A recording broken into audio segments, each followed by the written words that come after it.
неутрално издание на дневникот на телевизија Кочани. Добро вечер. Еве што ќе гледате во него. Во Кочани анализиран проектот од норма до пракса. Прес на самостојниот синдикат на индивидуалните земјоделски производители. Тема изјавата на Заев и приносите кај Оризот. Формирани првите земјоделски задруги во Кочанскиот регион. Ќе јадеме здрави декларирани сомонести производи. Местната индустрија се става под целосна контрола. Пензионерите од Кочани со активност во рамките на неделата на грижа за стари и изнемоштени лица. Со дневникот се враќаме веднаш по рекламите. Останете со нас.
Сончеви колектори Термосол Кочани.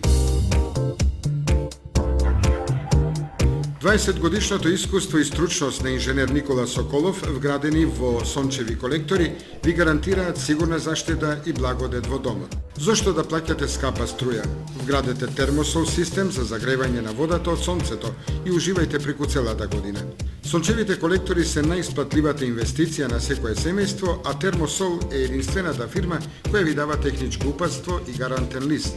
Обезбедува резервни делови за 10 години. Не чекајте, вградете колектор за да ја почувствувате енергијата на сонцето.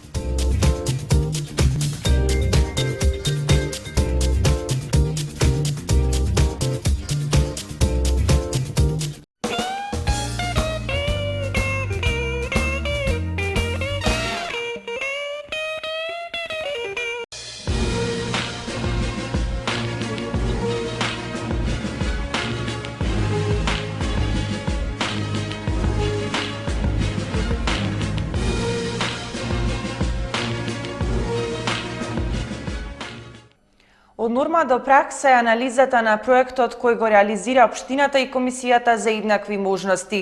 Презентирани истражувања за недискриминацијата. Комисијата за еднакви можности и деканот на правниот факултет Јован Ананиев денеска одржаа средба со градоначалникот Радко Димитровски и председателот на Советот Иван Иванов под наслов Од норма до пракса. На состанокот се направи анализа на процесот за креирање на стратешки документи од аспект на недискриминација. Најпрви се направи презентација на наудите од иницијалната анализа на постојните стратешки документи, додека потоа се даваа препораки за надминување на конкретната ситуација. За овој проблем еве што вели деканот на правниот факултет Јован Ананиев. Правиме анализа колку при подготовката на стратешките планови се внимава на партиципацијата на граѓаните и на цивилниот сектор во стратегизација на документите, нивното спроведување, нивното мониторирање и колку се внимава на аспектот на недискриминација, односно колку во тие стратешки документи на ниво на општина Кочани се внимава на заштита на правата на одредени ранливи категории на граѓани. Би дал пример на стари лица, понатаму на младите, на жените, на ромите, на хендикепираните, на болните и така натаму. Значи, она што представува заштита на основа на дискриминација во Законот за заштита и спречување на дискриминација. И исто така, преку овој работен состанок, ние всушност развиваме дебата како комисијата и како други чинители може да помогнат за подобрување на овие пристапи, односно аспекти на недискриминација во подобрување на постоечките документи или пак во креирањето на идните документи кои ќе се однесуваат на општината. Проектот се реализира со поддршка на Министерството за труд и социјална политика, Комисијата за еднакви можности при Собранието на Република Македонија, МЦМС и Полио Плюс. Пресна самостојниот синдикат на земјоделски производители на Македонија како реакција на изјавата на Зоран Заев за извозот на корнишони. Синдикатот се произнеси и за состојбата со приносите кај оризот од годинешната реколта. Самостојниот синдикат на земјоделските производители на Македонија на денешната пресконференција остро ја осуди изјавата на Зоран Заев, упатена кон председателот на Асоциацијата на земјоделци Никола Стаменов, при тоа истакнувајќи. Нападите и заканите од господинот Зоран Заев, упатени кон председателот на Асоциацијата на земјоделци господинот Никола Стаменов, всушност представуваат недостиг на демократски капацитет и криза на демократската мисла. Од тука му порачуваме на господинот Заев да гради политики не со закани, туку со стратегии кои ќе го зачуваат имиджот на македонското земјоделско производство како извор на здрава храна. Бидејќи извозот на корнишони со недозволено присуство на пестициди несомнено го руши таквиот имидж без разлика во чии оранжерии биле произведени.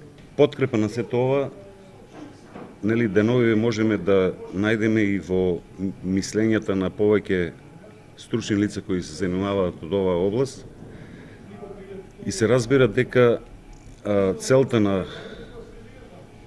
земјоделските производители е да имаат производство кое ќе мине не само на пазарите во Република Македонија како здрава храна, туку која ќе гради таков имидж и при извозот на земјоделските производи. Зборувајќи за приносите од оризот од годинешнава реколта, Јанев истакна. Производството на ориз годинава потврли од причини што се занемарени традиционалните вредности во смисла на роковите на сеидба, во смисла на примената на одредени хербициди и пестициди на одредени региони и така натаму, што укажува на една сериозна состојба која ги доведе во незавидна ситуација за оризопроизводителите. Побаравме од Министерството и од Владата на Република Македонија да ја измени мерката за поддршка на оризопроизводството и да таа достигне висина од 25.000 денари по хектар, што во известна смисла би значило премостување на овој тежок период за оризопроизводителите, бидејќи тие се соочени не само со проблемот за идната припрема на површините за производство, туку и со проблемот што значи екзистенција на нивните семејства. На пресконференцијата своји видувања за годинешната реколта на оризот има и Здравко Арсов и Љупчо Гаврилов. Олеснета процедурата за добивање бугарско државјанство. Доколку изразите желба за помалку од една година, станувате бугарски државјанин. Вадењето бугарски пасоши одамна е основната виза за просперитет и интегритет на младата популација во европски рамки. Барем така таа размислува. Недостигот на слободни работни места и безпарицата не им остава на младите, па и постарите друг избор, освен оној на лесниот, да си го побараат спасот во странство со надеж дека таму ќе најдат подобра иднина. А најлесен начин е вадењето бугарско државјанство. Единственото нешто променето во оваа тематика е процедурата. Таа е олеснета и не бара од апликантите да исполнуваат посебни критериуми, па секој втор граѓанин кој ќе изрази желба да стане бугарин, ќе го оствари тоа право за помалку од 1 година. За ова сведочи жител на Кочани кој поседува бугарски документи повеќе години и со нивна помош без проблем работи во странство. За месец дена да се поднесат документите, за година време добиваш ја времената лична карта, а јас сум од постарите, уште 2003 година поднеса, за 3 години искочи ми бугарскиот пасош. А сега слушам за година време да вале.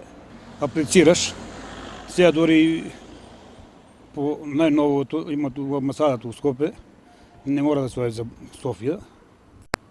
Амбасадата у Скопје наѓаат си нивни адреси, они издават, инаку порано беше проблем за адреса дека да се станува.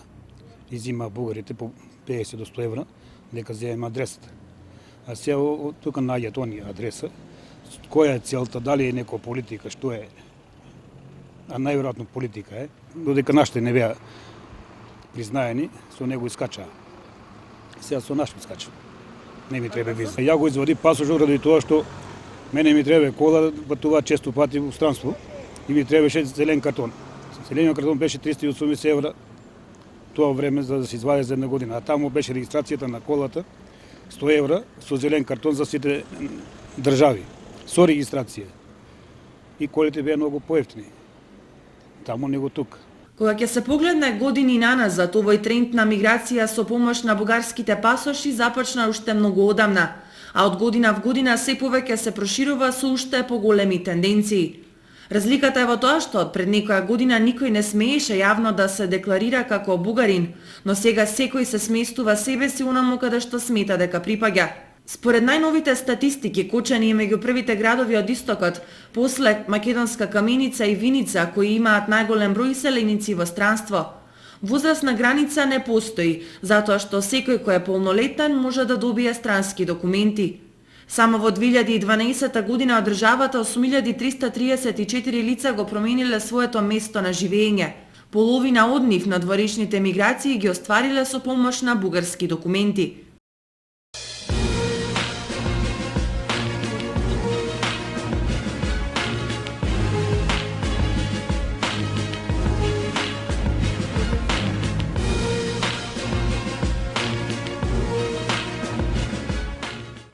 Со одлука на владата на Република Македонија започна да се остварува проектот за формирање на земјоделски задруги како форма на здружување за земјоделците. Владата на Република Македонија и Министерството за земјоделство, шумарство и водостопанство ја покренаа иницијативата за формирање на земјоделски задруги како форма на здружување на земјоделците. Ова е убава можност да се искористат бенефициите кои ги дава ресорното министерство и владата за набавка на земјоделска механизација, субвенционирање на производството и ред други погодности кои ги следуваат земјоделските задруги по нивното формирање.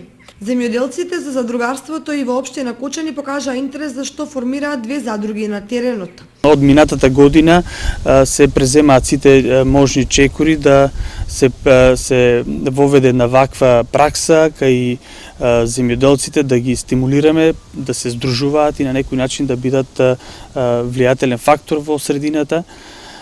Па можам да забележам во последно време дека веќе 2 од вакви здружувања, односно 2 задруги, се во процедура во нашите институции.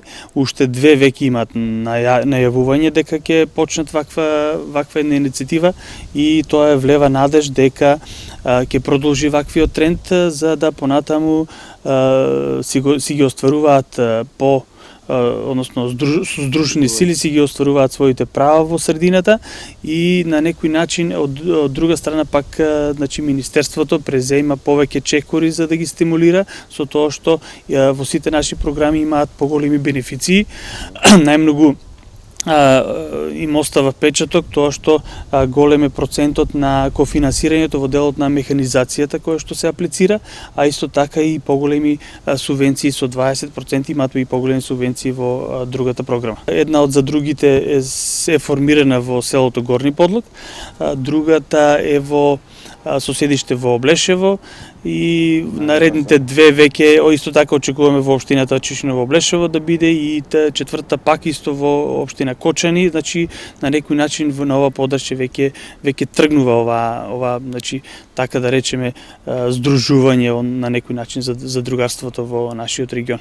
Инаку во општина Кочани има најава за формирање на неколку земјоделски задруги во кои ќе се здружуваат поголем број на земјоделци. До крајот на овој месец трае рокот за поднесување барања од страна на земјоделците за придаден килограм овошје и зеленчук во преработувачките капацитети.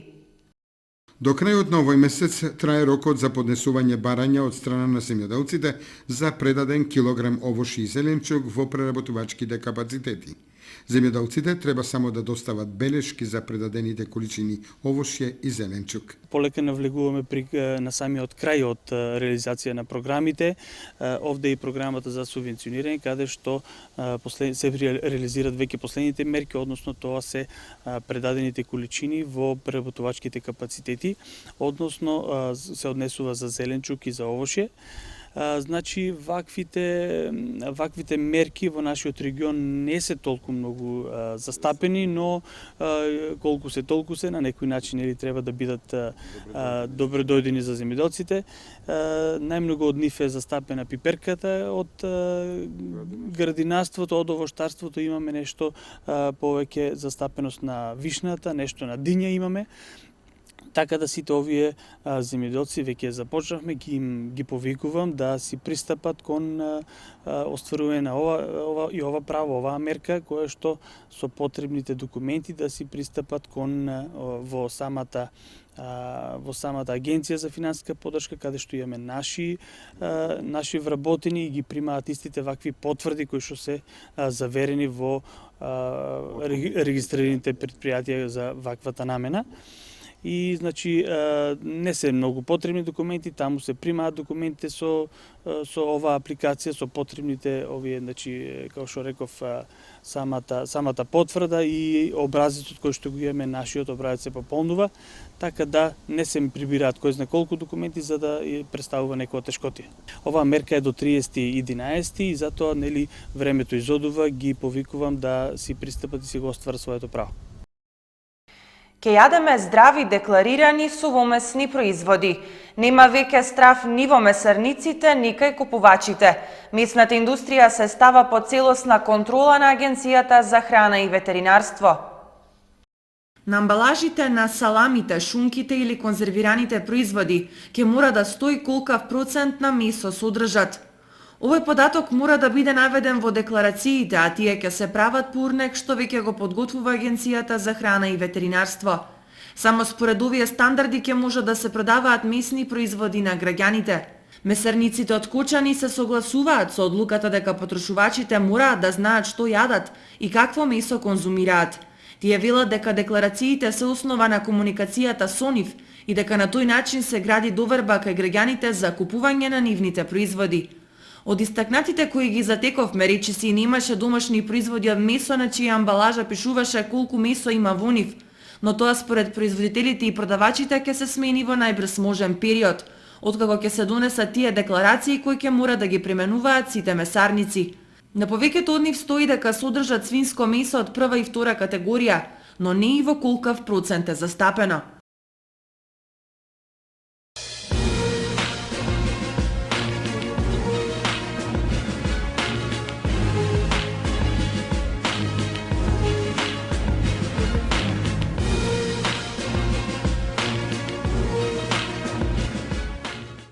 Во рамки на неделата на грижа за стари и изнемуштени лица, Сдруженијето на пензионери од Кочани во посета на своите членови изнемуштени пензионери во повеќе населени места на општината. Неделата на грижа за стари изнемоштени лица е можност повеќе Сдруженијето на пензионери од Кочани да направи посета на своите членови изнемоштени пензионери во повеќе населени места на општината. Денеска беа посетени изнемоштените пензионери од Спанчево, Долни Подлог, Коризари и во неколку населби во градот. Во нашата програма на Комисијата за активности на жените пензионерки имаме си во програмата план направен за посета. И сега ни се совпадна со неделата, со неделата за стари изнемоштени лица и ги посетиме. Бевме во селата Спанчево, Зрновци, па Оризари бевме, од Оризари во Усова чешма бевме. Се среќаваме со луѓе што е жално да се видат. Во какви услови живеат, тешки, сами, осамени, а имат и деца, некои имат, некои не, а у странство деца, они сами во едни многу лоши и катастрофални, мизерни услови. Они се радуваат што ги посетуваме, благодарни се многу на Сдруженијето на пензионерите, на председателот на пензионерите, што сме ги посетиле. Вика да има со колку да направиме, да разменеме еден збор. Ги прашуваме за здравствената состојба, па им даваме само по едно символично едно кафенце и они се многу благодарни. Седнат, извадат лековите, да ги прегледаме, да леле ни дошле дома, вика, докторка, сестри да не видат, вика, тоа е за нас многу нешто. Грижата за старите изнемоштени лица е во рамките на годишната програма на Општинското здружение на пензионерите од Кочани. Уште еден загубен живот во рудниците за олово и цинк Саса. Денеска како последица на повреди од камионска машина загина 31-годишниот Д.Ј. од Македонска Каменица. Уште една несреќа со трагичен епилог се случи утрово во рудниците за олово и цинк Саса кај Македонска Каменица. Денеска животот го загуби 31-годишниот Д.Ј. кој настрадал додека работел на поправка на еден од камионите, при што врз него паднала тешката машина. Трагедијата се случила нешто по 6 часот, кога практично започнува работното време во рудниците, а Д.Ј. кој со возило за брза медицинска помош бил пренесуван кон болницата Систина во Скопје околу 8 часот и 20 минути, принудно бил донесен во болницата во Кочани, каде починал. Од раководството во рудниците дознаваме дека по несреќата Д.Ј. останал во свесна и релативно стабилна здравствена состојба. Меѓутоа, веројатно поради внатрешни повреди, 2 часа подоцна состојбата се комплицирала и тој им подлегнал на повредите. Пациентот Д.Ј. 31 година од Македонска Каменица донесен во 8:20 часот со санитетско возило и екипа од брза помош на Каменица во тешка општа состојба кај нас во болницата.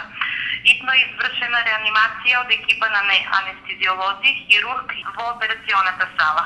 После 2 часа интензивна реанимација, пациентот им подлегна на повредите во 10:20 поради тежината на самите повреди. Д.Ј. бил семеен човек, татко на 2 малолетни деца, а иако потекнува од селото Саса, тој живеел во Македонска Каменица. Денеска каменичани во тага сочувствуваат со семејството на младиот сограѓанин и во очај се прашуваат колку животи ќе однесат рудниците. Полицијата и истражен судија јавен обвинител денеска извршија увид на местото на несреќата во рудникот Саса. Понатамошната истрага ќе даде одговор на прашањето за причините поради кои дошло до паѓање на машината и кој и каде погрешил.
Благодарам за вниманието со кое што не следевте. Имајте пријатна вечер со програмата на телевизија Кочани. Довидување.